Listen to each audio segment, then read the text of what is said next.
पिछले एपिसोड में सायर का डिवाइन अवेकनिंग कंप्लीट हो गया था और फिर उसने बढ़े हुए पावर का यूज करके अबाव को बहुत ही आसानी से हरा दिया था। इसके बाद अगले सीन में हम देखते हैं कि हाओचुन के सभी साथी इटर्नल टावर के अंदर आ गए थे, जहां पर कि चेन को हाओचुन और सायर के बारे में काफी चिंता होने लगती है और वो वेंग युआन से पूछने लगती है कि अभी तक वे यहाँ पर आए क्यों नहीं। तब इस पर वेंग युआन कहती है कि वे दोनों सही होंगे। तभी सीमा सियान भी कहने लगता है कि अब तो काफी टाइम हो गया और इसीलिए मुझे लगता है कि हमें बाहर जाकर इसके बारे में पता लगाना चाहिए। लेकिन वहीं लिन सिन को पूरा यकीन होता है कि वे दोनों पूरी तरह से सही होंगे और उसके अलावा अबाव की फियांसी भी यहीं पर है, जिसके बॉडी के अंदर सायर का लगाया हुआ बैन अभी भी है। तभी अचानक सन देखता है कि किसी वजह से प्रिंसेस सुई के ऊपर लगा हुआ बैन अपने आप ही हट गया था और इसीलिए इसके बारे में जानकर वो काफी खुश हो जाती है। लेकिन तभी हम देखता है कि हाओचुन के बाकी साथी काफी परेशान हो गए थे और फिर हानी उसके गर्दन के ऊपर अपनी तलवार रखते हुए कहता है कि तुमने क्या किया। तब इस पर प्रिंसेस सुई कहने लगती है कि वैसे भी मैं यहाँ पर क्या कर पाऊंगी, क्योंकि इस समय तो मैं तुम्हारे ही टेरिटरी में हूँ और मेरे हिसाब से मुझे धमकी देने के बजाय तुम्हें सायर के बारे में सबसे ज्यादा चिंता करनी चाहिए। इसके बाद वो इनसे बता देती है कि बाहर जरूर ही कुछ हुआ होगा।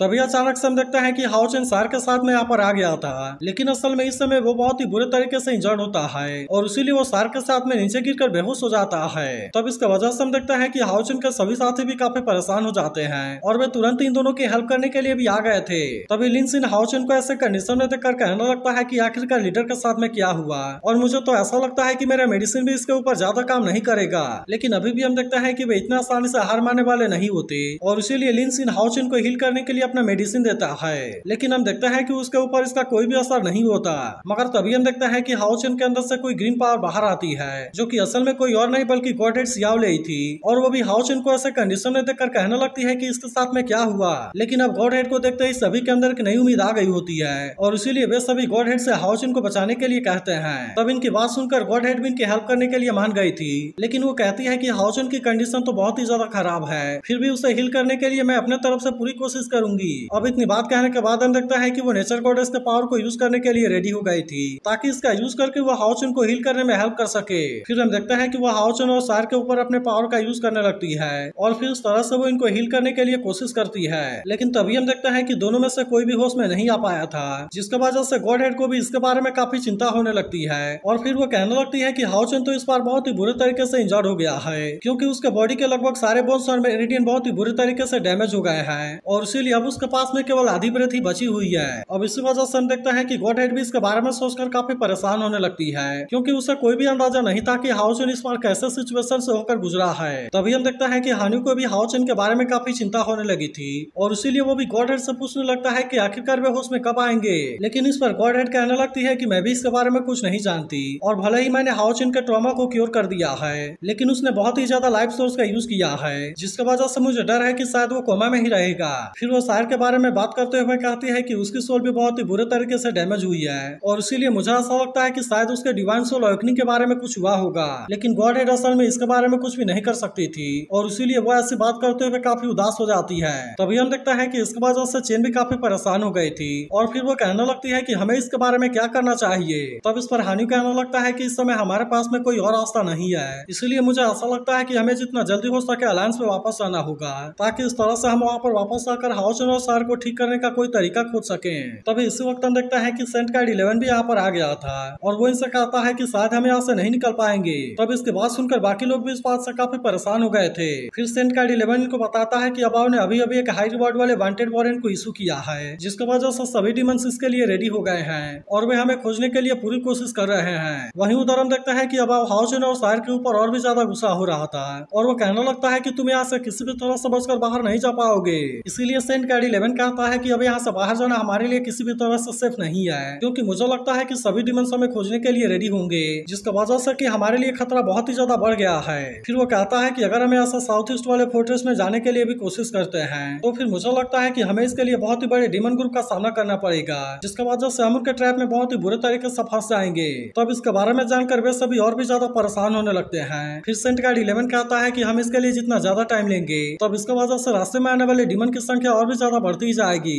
तभी हम देखते हैं कि इसके बारे में सोचकर वेंग युआन बहुत ही ज्यादा परेशान हो जाती है और वो गुस्से में कहती है कि क्या हम यहाँ पर कुछ भी नहीं कर सकते। तभी हम देखते हैं कि हानी को भी हाओचुन के बारे में काफी चिंता होने लगती है और वो डिसाइड करता है कि वो हाओचुन को यहाँ से बाहर लेकर जरूर जाएगा। इसके बाद हम देखते हैं कि वो हाओचुन के साथ में बिताए हुए सारे पलों के बारे में याद करने लगा था, जहाँ पर कि अभी तक इन्होंने एक साथ में मिलकर बहुत सारे डिमन का सामना किया है। इसके बाद वो सेंट गार्ड 11 से कहने लगता है कि हम यहाँ पर इसी तरह से नहीं बैठ सकते, क्योंकि हमें किसी न किसी तरह से हाओचुन और सार को अलायंस में लेकर वापस जाना ही होगा, क्योंकि वहाँ पर जाने के बाद ही हम इनके हेल्प करने के लिए कुछ कर पाएंगे। तभी वो कहने लगता है कि हम जिस रास्ते से आए थे उस रास्ते से होकर वापस नहीं जा सकते तो क्या हुआ, लेकिन इसके जगह पर हम तो यहाँ से एक्सोर्सिज्म पास में जाने की कोशिश कर सकते हैं, जहाँ का डिस्टेंस को अगर देखा जाए तो वहाँ पर हमें जाने के लिए कम से कम 5 दिन का टाइम लगेगा। इसीलिए हान्यू कहता है कि अगर हम किसी तरह से एक्सोर्सिज्म पास में पहुंच गए तब उसके बाद से हम तो अलायंस में बहुत ही आसानी से वापस आ सकते हैं। लेकिन तभी स्केलेटन कहने लगता है कि मास्टर हाओचन तो अभी यहाँ पर बेहोश हैं, इसीलिए मुझे लगता है कि अगर तुम यहाँ से एक बार बाहर चले जाते हो तब उसके बाद फिर से यहाँ पर वापस आना पूरी तरह से इम्पॉसिबल होगा। लेकिन इस पर हान्यू कहता है कि यहाँ पर हम जितना ज्यादा देर लगाएंगे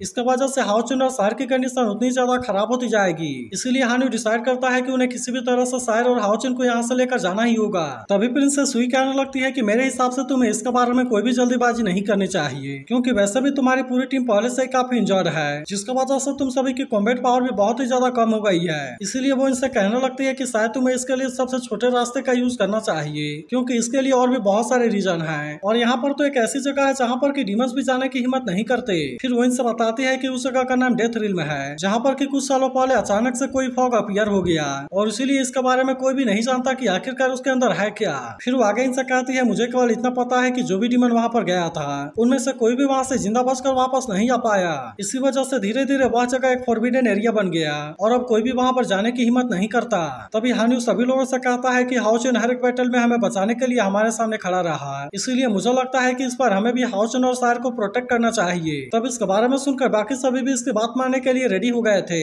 वहीं अगले सीन में हम देखते हैं कि एक जगह पर बहुत सारे डीमन पहरा दे रहे थे, जहाँ पर वे सभी आपस में बात कर रहे होते हैं कि वे इंसान हमारे हाथों से बचकर नहीं जा पाएंगे। लेकिन तभी हम देखते हैं कि यहाँ पर इनको किसी की हलचल दिखाई देती है, इसीलिए वे सभी इसके बारे में पूरी तरह से अलर्ट हो गए थे और फिर हम देखते हैं कि वे सभी इसके बारे में पता लगाने के लिए उसी तरफ जाने लगते हैं। तभी इनको पता चलता है कि यहाँ पर तो प्रिंसेस सुई जख्मी हालत में है और इसीलिए वे उससे पूछने लगते हैं कि आपको कुछ हुआ तो नहीं। लेकिन यह तो असल में प्रिंसेस सुई की एक चालाकी होती है और इसीलिए हाओचन के सभी साथी मौके का फायदा उठाकर यहाँ से आगे चले गए थे। तभी प्रिंसेस सुई हाओचन को याद करते हुए कहने लगती है कि अब तो मेरे ऊपर से बैन भी हट गया, इसीलिए आज मैं आखिरी बार तुम्हारी मदद कर रही हूँ और मुझे लगता है कि आगे की जर्नी तुम्हारे लिए और भी ज्यादा खतरनाक और डिफिकल्ट होगी। वहीं उधर सीमा सियान हाओचन को अपने साथ लेकर भाग रहा था, क्योंकि इटर्नल टावर की पोजीशन हाओचन के पोजीशन के हिसाब से ही चेंज होगी और इसीलिए सेंटगार्ड 11 ने डिसाइड किया था कि वे केवल हाओचन को यहाँ से बाहर लेकर जाएंगे, जबकि उसने डिसाइड किया था कि शायद इटर्नल टावर के अंदर ही रहेगी। तभी लिनसिन कहने लगता है कि यहाँ से वापस आने के लिए हमारे पास में केवल डेथ रिल्म वाला ही रास्ता है, लेकिन फिर भी हमें यहाँ पर हाओचन और सायर को मरते हुए देखकर वेट नहीं कर सकते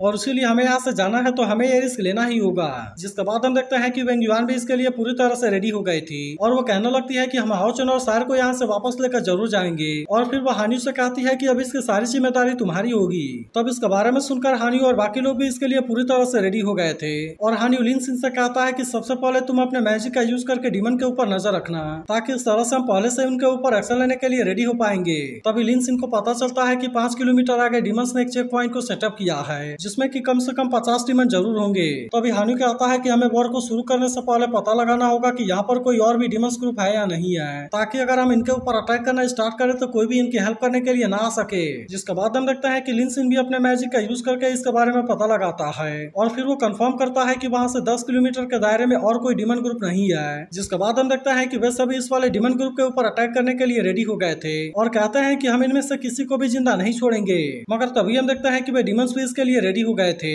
और वे भी तुरंत इनके ऊपर अटैक करने के लिए आने लगते हैं। तभी हमें पता चलता है कि यहाँ पर आने से पहले लिनसिन ने कहा था कि मैं डीमंस के बॉडी को पूरी तरह से क्लीन कर दूंगा, लेकिन इस पर हान्यू ने उसे ऐसा करने से मना कर दिया था, क्योंकि इनको किसी भी तरह से अपने पूरे टाइम का यूज करके वहाँ से बच निकलना है। इसीलिए हान्यू को पता होता है कि वे जैसे डीमंस के साथ में फाइट करना स्टार्ट करेंगे तब उसके तुरंत बाद उनके बारे में बाकी डीमन को भी पता चल जाएगा। इसीलिए हान्यू ने डिसाइड किया था कि वे अपने फिजिकल ताकत और टाइम को बचा कर रखेंगे, ताकि इस तरह से वे सही चीज के लिए इसका यूज कर पाए। तभी कुछ देर के बाद हम देखते हैं कि उस जगह पर एक और डीमन ग्रुप आ गया था और वे कहने लगते हैं कि उन्होंने तो हमारे इतने सारे लोगों को मार दिया। तो अब इसका अगला पार्ट भी कुछ देर में अपलोड हो जाएगा, इसीलिए अगर आप इसके लिए एक्साइटेड हो तो इस वीडियो को लाइक और इस पर एक प्यारा सा कमेंट करके जरूर बताना।